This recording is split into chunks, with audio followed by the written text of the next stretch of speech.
Hola, buenos días, muchachos, ¿cómo están?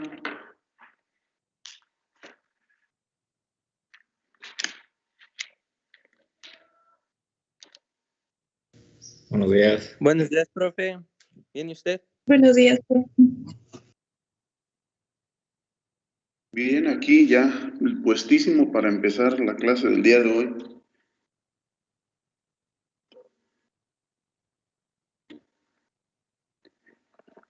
Ok, recordarán que el día de ayer empezamos el tema de los gases reales.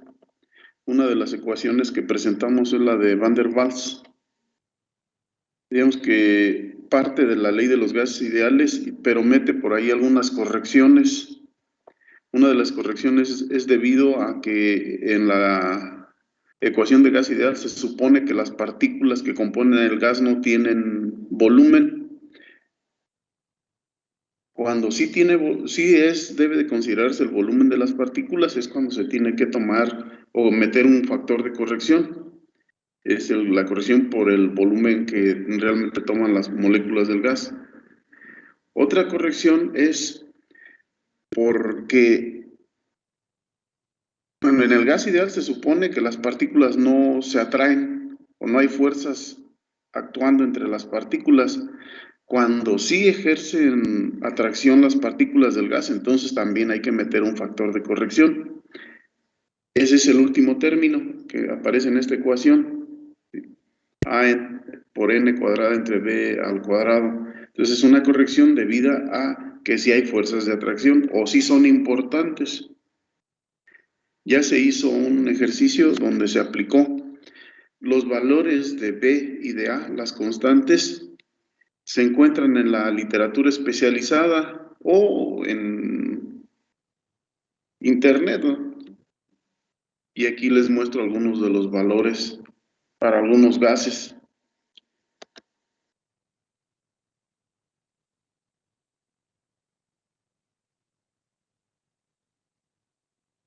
También se pueden calcular los valores de las constantes A y B cuando se utiliza la ecuación de Van der Waals. Pero veamos cómo se hace esto. Primero vamos a recordar un poquito de este diagrama.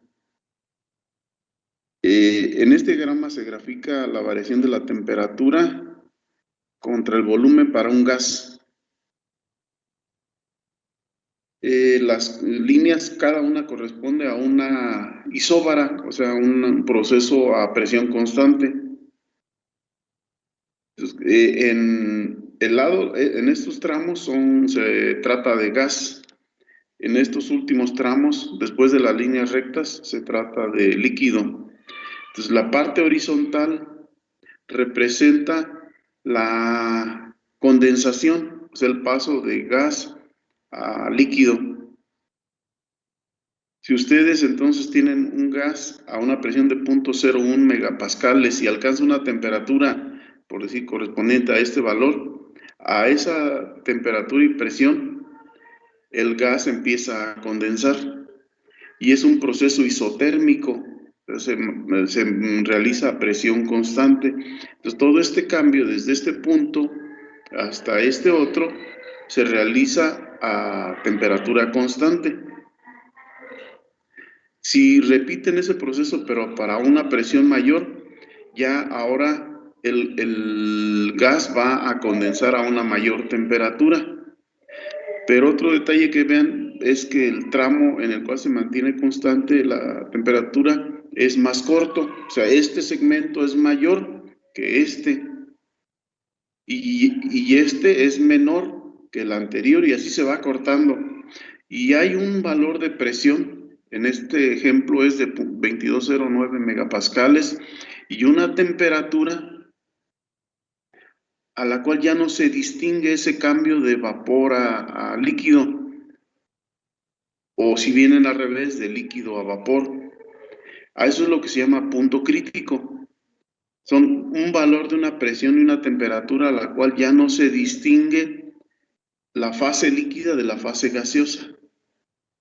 Y es indistinguible. Eso ya lo habíamos mencionado antes, pero acá están descripciones más breves de lo que son la temperatura y la presión crítica en ese punto crítico.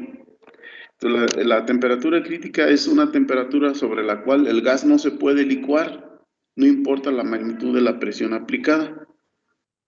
Y la presión crítica, representada con P subíndice C, es la mínima presión que se debe aplicar para llevar a cabo la licuefacción a la temperatura crítica. Miren, ahí están en esta tabla también datos de valores de presión y temperatura crítica para diferentes sustancias, sea para amoníaco, para argón, benceno, dióxido de carbono, etanol. O sea, la temperatura crítica y presión crítica, como dice aquí, son pues valores de temperatura y de presión a los cuales no se distingue el estado gaseoso del estado líquido. Con esos valores de las temperaturas críticas y presiones críticas se pueden determinar las constantes de Van der Waals. Vean aquí estas ecuaciones, aquí está A, la constante de la ecuación de Van der Waals es igual a 27 por R al cuadrado, la constante universal, por la temperatura crítica al cuadrado, entre 64 por la presión crítica. Y para cualquier gas, suponiendo que fuera dióxido de carbono, pues entonces buscamos para dióxido de carbono. ¿Cuál es su temperatura crítica? Ah, 31, ok, eso es lo que sustituimos acá, nada más que no en centígrados, en Kelvin. ¿Cuál es su presión crítica? Ah, ok, dióxido de carbono, 73 atmósferas, eso es lo que sustituimos acá. R va a depender de las unidades en que se expresen T y PC. Entonces con esto calculamos A. B, la otra constante sería igual a R por TC entre 8PC. Sustituimos nuevamente la temperatura crítica y la presión crítica y de esa manera obtenemos B. Esto es suponiendo que no tuviéramos tabulados los valores de la temperatura crítica y la presión crítica. ¿Alguna pregunta, jóvenes?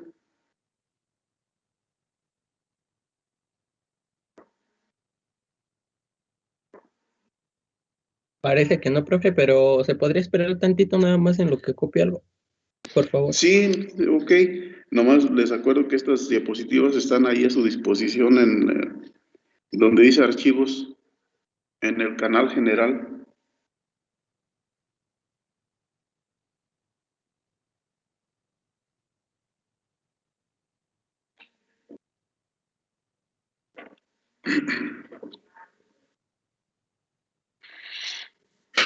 Disculpe, profe, yo sí tengo una duda.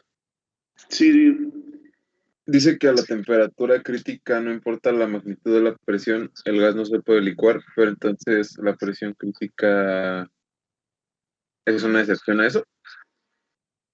¿me puedes repetir por favor otra vez? Se escucho muy como que si estuvieras muy alejado de la bocina. ¿Ahí me escucha bien? A ver, dime. Ah, es que dice que a la temperatura crítica, no importa la magnitud de la presión, el gas no se puede licuar. Sí. Y luego dice que la presión crítica es la presión a la cual se va a hacer la licuefacción a dicha temperatura crítica. Entonces, sí se puede licuar sobre la temperatura crítica. Mira, esta gráfica me puede ayudar para darte de respuesta a esa pregunta. Fíjate cómo para este gas que está aquí graficándose, en esta curva, este punto corresponde a una presión de 2209. Si la presión es menor a 2209, sí puedes licuar, o sea, sí puedes pasar de gas a líquido. O sea, entonces una presión mínima. Si la superas, ya no la puedes licuar. Entonces, presión mínima que debes, la mínima para poder licuar es 2209, de ahí para abajo.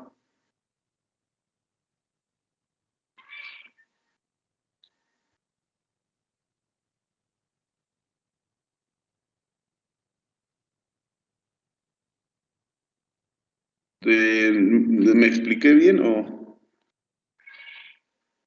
Sí, profe, muchas gracias. Pero entonces, ¿ya terminaron de copiar las ecuaciones? Ya, profe, gracias. Decíamos que estas ecuaciones las usarían cuando no dispusieran de las constantes de Van der Waals, estas que les puse en esta tabla, suponiendo que no tuvieran A y B, pues a partir de los presión y temperatura crítica, pueden calcularlas, como está acá, en estas ecuaciones. Y ya sustituir en la ecuación de Van der Waals para hacer cualquier cálculo que ustedes se interesaran. También hay otra forma o sea, otra ecuación que se puede, o más bien, déjenme,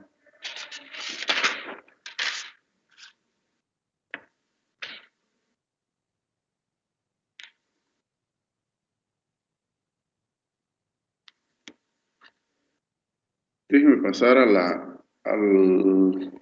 la pizarra. Ayer hablábamos del coeficiente de compresibilidad, del factor de compresibilidad, y lo representábamos con la letra Z. Vamos a acordarnos cómo definíamos ese Z.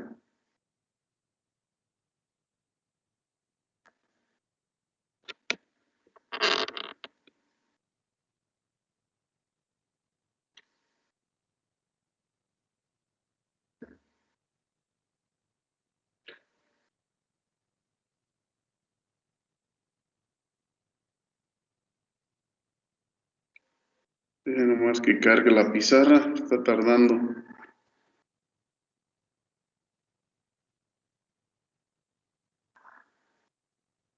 Bueno, vamos a borrar. Ahí estaba, ya lo borré. Bueno, Z, el factor de compresibilidad, es una relación entre el volumen molar real del gas. Cuando digo molar es un mol del gas. El volumen que ocuparía un mol del gas, el real, el que si nosotros fuéramos y lo midiéramos directamente en un experimento de laboratorio, encontráramos, y entre el volumen ideal. El ideal es el que calculamos con la ecuación de los gases ideales. Entonces, ya con esto Z sería igual a P, B real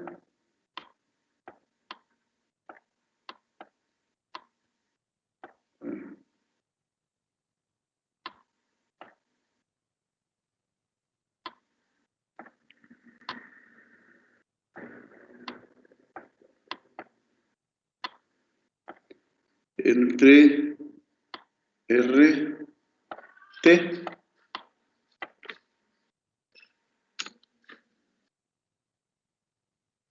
O también lo podemos arreglar de esta manera, PB real igual a Z por R, T.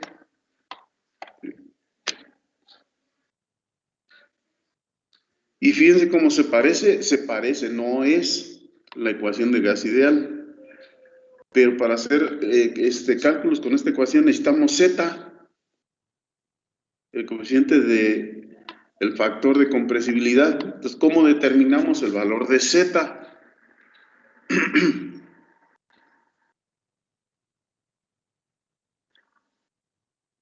El factor de compresibilidad Z, ¿cómo lo podemos determinar? Vamos a mostrar cómo se puede hacer.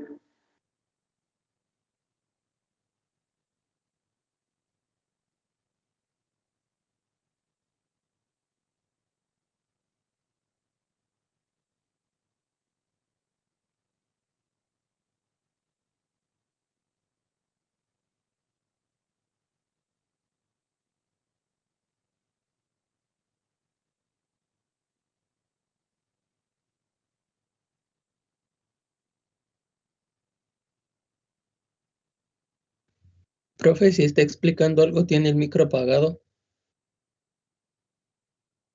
Ah, Ay, no sé qué, hasta dónde no me escucharon, sí lo tengo apagado. Voy a volver a repetir, porque parece, me voy a regresar entonces a la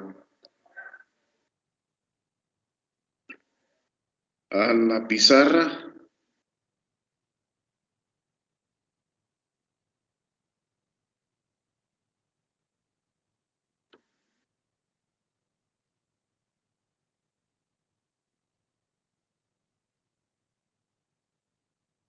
Les decía que si recordamos lo que decíamos ayer del factor de compresibilidad, es una relación entre el volumen real de un gas dividido entre el volumen que se calcularía como si fuera gas ideal. Entonces, si sustituimos la expresión de volumen ideal, nos queda así. Z, el factor de compresibilidad, sería igual a P por el volumen de gas real entre RT. Si rearreglamos los términos, nos queda entonces esta ecuación que se parece como si fuera la de un gas ideal, nada más que ya entra el factor de compresibilidad Z. El detalle es cómo determinamos el valor de Z, el factor de compresibilidad. Es lo que vamos a tratar de explicar. Entonces, me voy a regresar a la presentación PowerPoint. Les decía, ¿cómo podemos determinar Z? Primero tenemos que definir dos variables. Una que se llama temperatura reducida y otra que se llama presión reducida.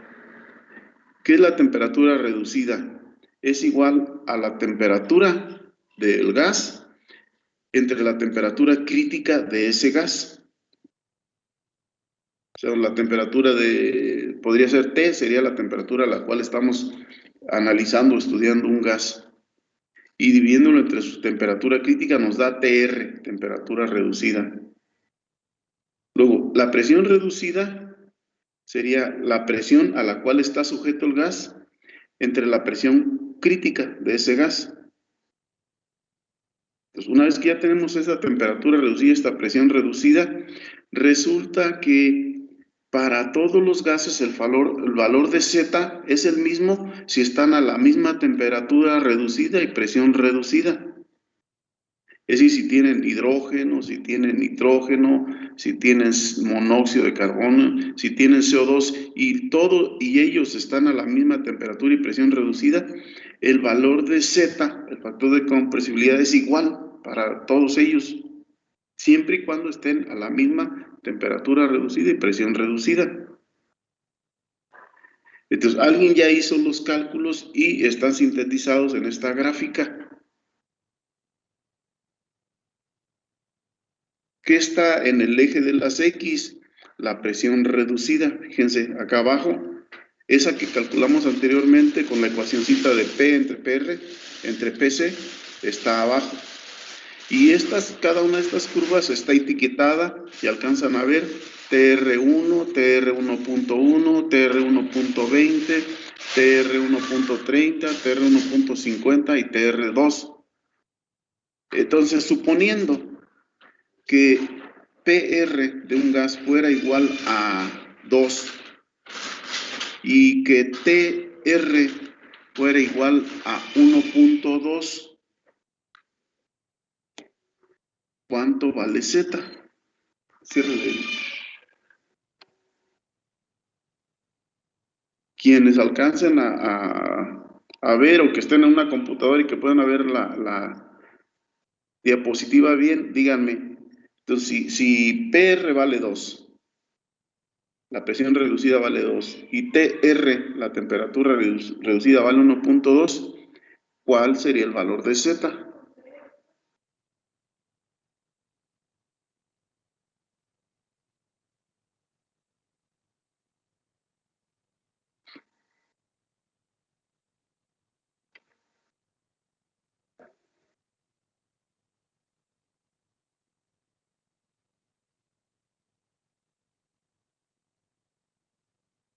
Profe, ¿me podría volver a repetir el valor de T, por favor? ¿Por qué será que los escucho como lejanos? ¿Estará mal mi micrófono? Te escucho algo lejano, Yadira. No sé. ¿Ya me escucha? Sí, ahora sí. Que si me puede volver a repetir los valores. Es que el último no lo escuché. Bueno, para presión reducida, toma 2. Y para temperatura reducida es igual a 1.2.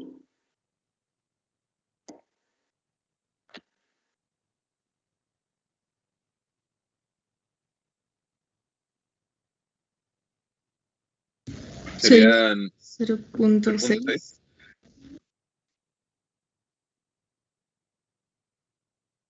A ver si lo hicieron así.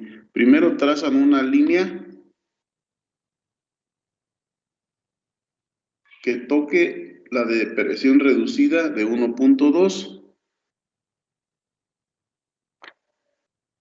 ¿Sí se alcanza a ver esa rayita media naranja que tracé?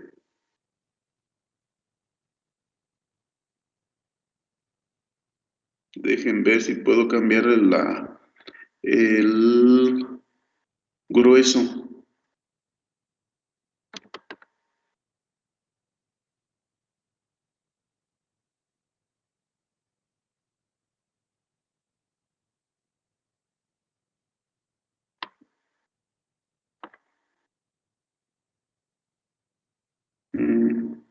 Bueno, y luego ya cuando cruzo la curva de TR igual a 1.2, ahora me voy horizontalmente.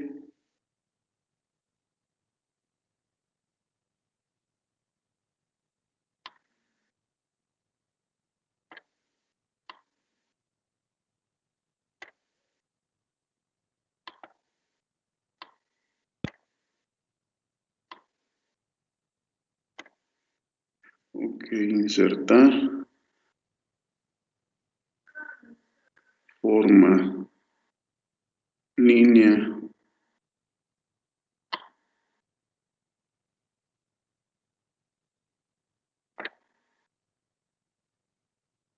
Sí, sí, ven esas líneas delgadas como anaranjadas que estoy trazando.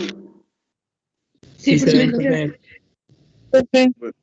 Bueno, entonces lo primero que hice es, me ubiqué donde la presión reducida es igual a 2. Y de ahí tracé una línea vertical. ¿Hasta dónde?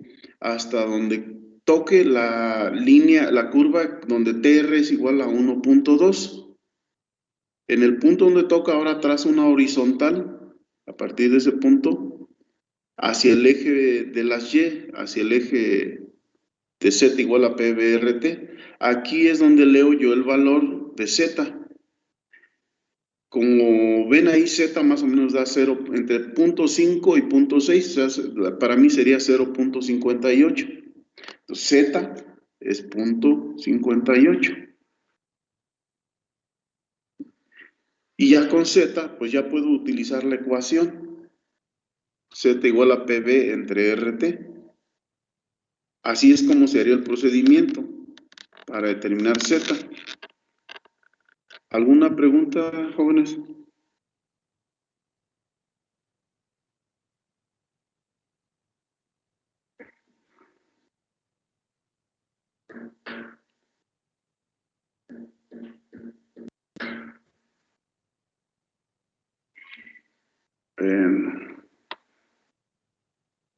Ok, el día de ayer hablamos sobre el valor del coeficiente, del factor de compresibilidad Z, veíamos que depende de la temperatura, de la presión y de la temperatura.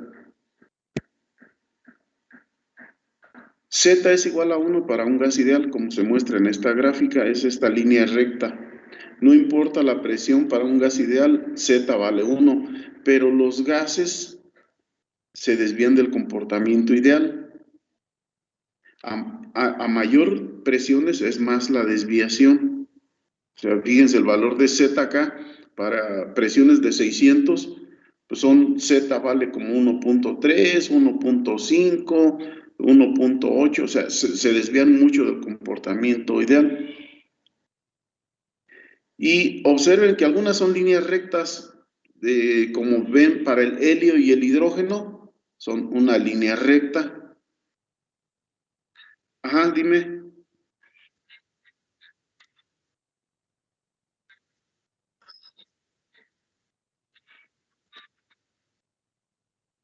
Sí, algo tiene que ver que son nada más compuestos de un solo elemento. Es más, el helio es monoatómico, pero el metano está formado por dos átomos, carbono e hidrógeno, el CO también por dos. O sea, sí empieza a haber detalles del comportamiento que influyen la estructura y la composición del gas. Sí, sí, así es como tú dices.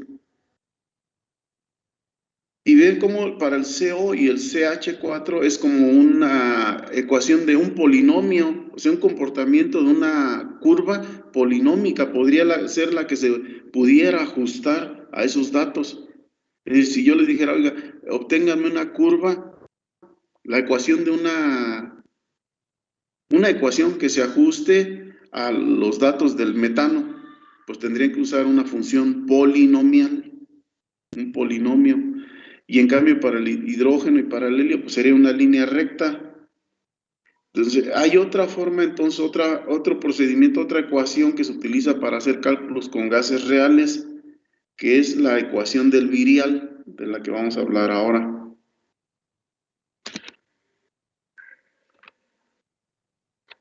Entonces, la ecuación del virial nos permite calcular Z, el factor de compresibilidad, en forma de una ecuación polinomial, ¿sí ven? Es 1 más una constante B entre el volumen molar elevado a la 1, más C entre el volumen molar elevado al cuadrado, más D entre el volumen molar elevado al cubo, más una serie de términos. Esos términos B, C y D son constantes, B, C y D. ¿De dónde los obtengo? Aquí también ya hay datos tabulados. Y con eso puedo entonces obtener Z, el factor de compresibilidad, y ya lo puedo aplicar entonces a la ley de los gases, al comportamiento real de un gas.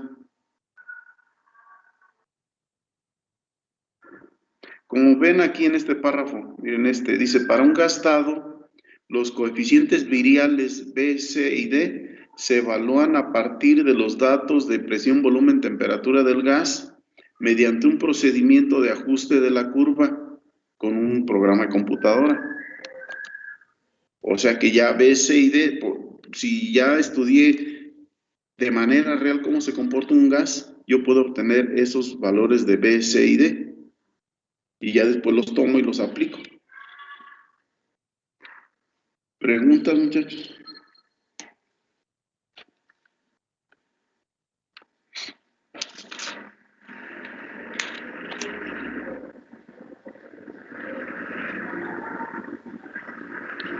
Es seguro que las preguntas salgan cuando se empiezan a aplicar problemas y entonces, pues miren, aquí está el ejercicio 2.11.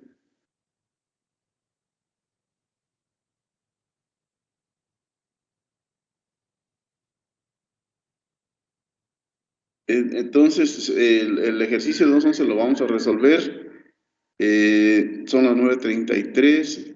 Veamos si se puede resolver incisos A y B y el C se les va a quedar de tarea. Más que tarea, como una actividad, aunque esa actividad la van a hacer en su casa para entregar. Va a ser una actividad. Entonces, si quieren resolverlo, yo aquí voy a estar el resto de la hora para hacer cualquier aclaración, pero se les va a quedar como tarea, como una actividad, perdón, se va a evaluar como una actividad para entregar antes de la clase de mañana.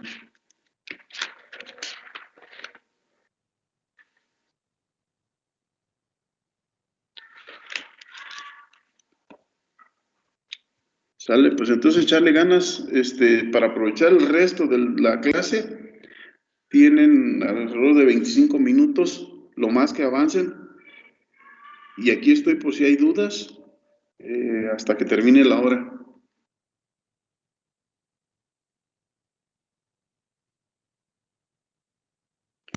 Profe, Gracias, profe. ¿Perdón? profe, yo le quería comentar algo. Sí, dime.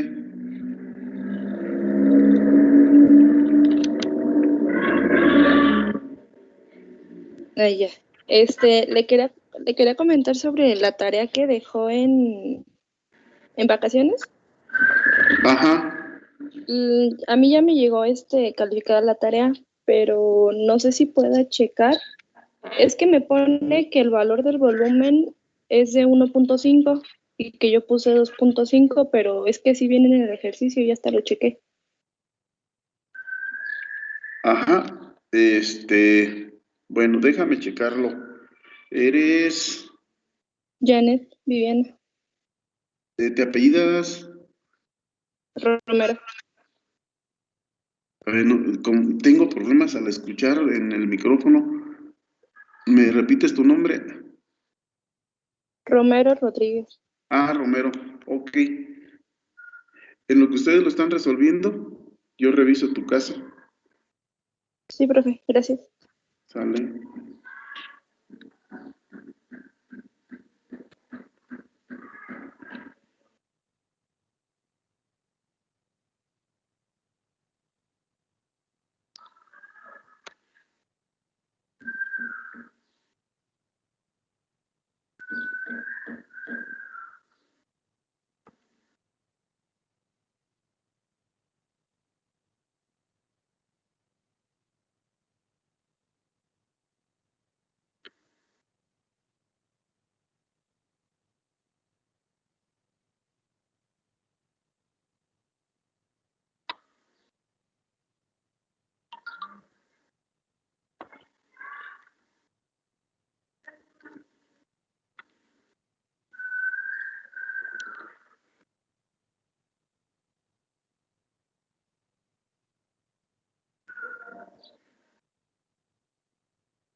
Profesor, Sí, en el inciso C donde dice el carbono igual a 10.400 es centímetros a la 6. a ver, C, 10.400 centímetros a la 6 entre mol al cuadrado.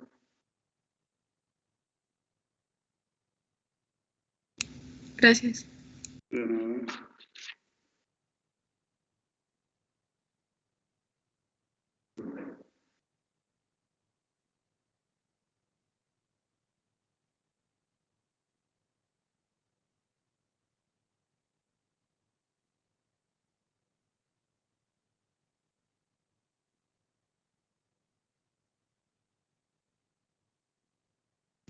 Y otra pregunta, en donde está después de que le pregunté, el de IB igual a es menos 157. sí, menos 157 centímetros cúbicos sobre mol.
Profesor, Sí, dime. en el inciso A sí sale 332.42 atmósferas. O ¿300 qué?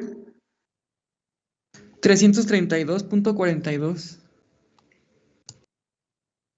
Ahí yo tengo un resultado diferente, ligeramente diferente. Tengo 317 atmósferas. No sé si por ahí tenga un error yo o tú. ¿Cuántos Ah, moles te dio de gas? 2.61. Ah, se me hace que ahí tienes el error. Ay, bueno. Ok, gracias. Sí. Yo también tengo esos moles, profe, pero no sé cuál sería el error. Yo lo que hice fue dividir el, pues los gramos del etano sobre, según yo, la masa molar del mismo. ¿Cuánta masa molar te dio? La masa molar la tenía que era 30 punto algo. Mire, o sea, no Eh, les digo que no estoy yo exento de errores, puede ser que tenga errores. Lo que ustedes sí deben de tener certeza o seguridad en lo que están calculando. Les digo, mi resultado como gas ideal, yo tengo 317.56 atmósferas usando R, la constante, como 0.082. sí, yo, bueno, sí tengo eso y tengo también convertir el volumen a litros como punto 2 y ya después ya nada más sustituí todo y a mí me salió 332.06. No, pues si eso les da, así tengan confianza en su resultado. Profe, ¿a usted cuánto dice que le dio? 317 atmósferas. Ok. ¿Cuánto Maestro, te ¿va a dio a subir? ti? A mí también, a mí me dio 332.33. Pues como ustedes O ya sea, son tres que estaría están similar al de coincidiendo, mis compañeros, sería por decimales. entonces se me hace que yo estoy mal. No, pues confíen en su resultado. Maestro, ¿va a subir alguna actividad para subir esto? Sí, ya lo estoy haciendo. Ah, Ahorita lo voy a hacer, sí.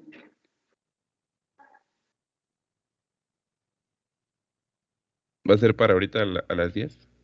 No, o sea, para entregar mañana antes de la hora de clase. Ah, ok, vale.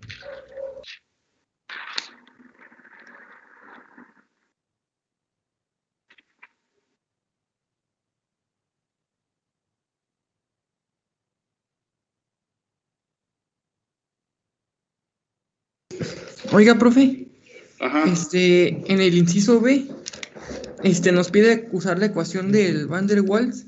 sí. ¿De ahí de dónde vamos a sacar la A y la B? ¿La sacamos de la tabla que nos dio? ¿Ahí viene o cómo le hacemos? No, pues por eso tienen los valores de la temperatura crítica y la presión crítica. Usando las ecuaciones que les explicaba hace rato. Ah, ya me acordé, sí, sí, sí. Sí, Gracias. sí, adiós.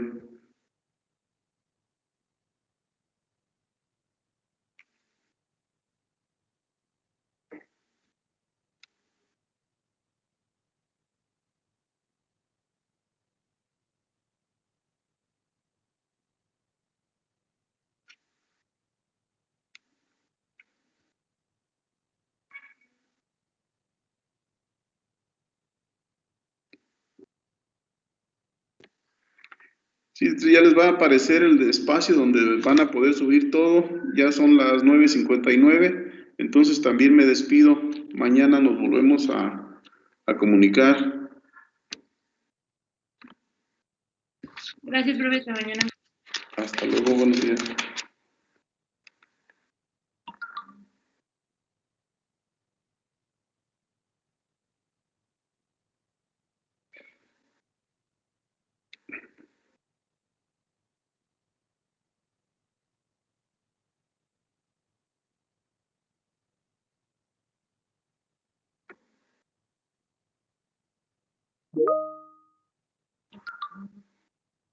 Sale, gracias.